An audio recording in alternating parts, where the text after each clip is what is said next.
My name is Stephen Sindoni. Thank you for tuning into the broadcast of Blackwater Revealed.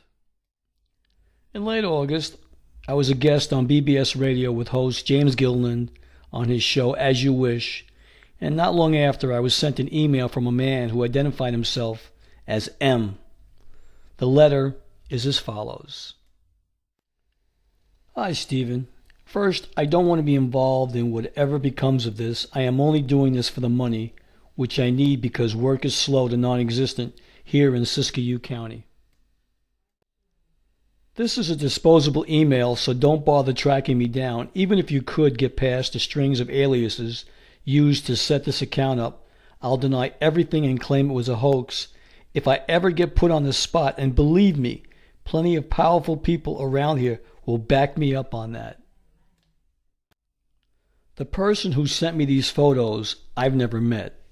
I responded to a help wanted ad posted on a flyer that was tacked up on a bulletin board for a delivery job. I thought it had something to do with driving, so I left a message on a voicemail number. I was then contacted and given a password to this Yahoo account with instructions to send these photos along to you. This guy would only give me the name M and said I'd be sending these photos along to you in response to the James Gilliland show.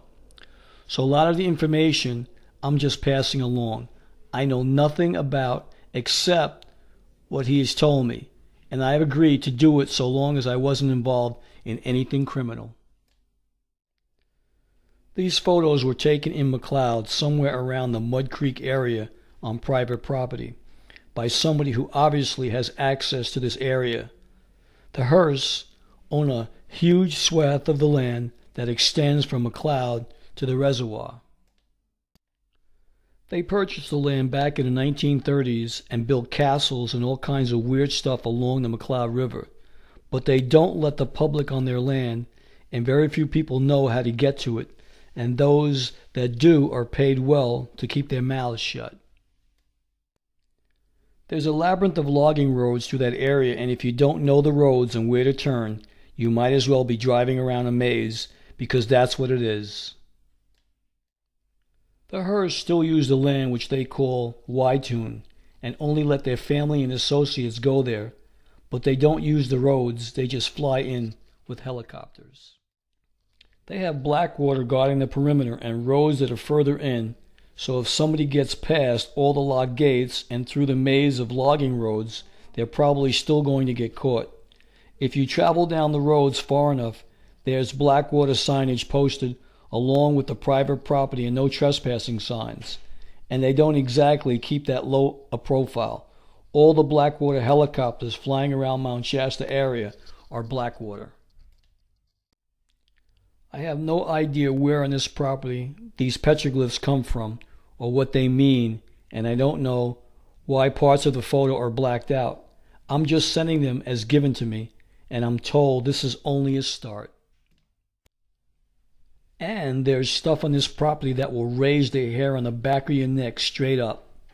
M obviously wants to release some of the information he's been holding on to, but for whatever the reason, cannot do it himself and wants to protect his anonymity.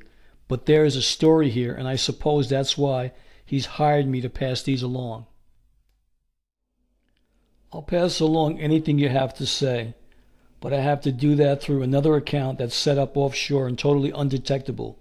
I really don't know what else to say at this point. I'll just pass along to you whatever he sends me, if anything. After a number of months searching, it was like looking for a needle in a haystack. Now, with winter approaching, an expedition to find the ancient petroglyphs will have to wait until May of 2010. It is my hope that the man, only known as M, will share additional information and photos and give us the true location of where these ancient symbols can be found.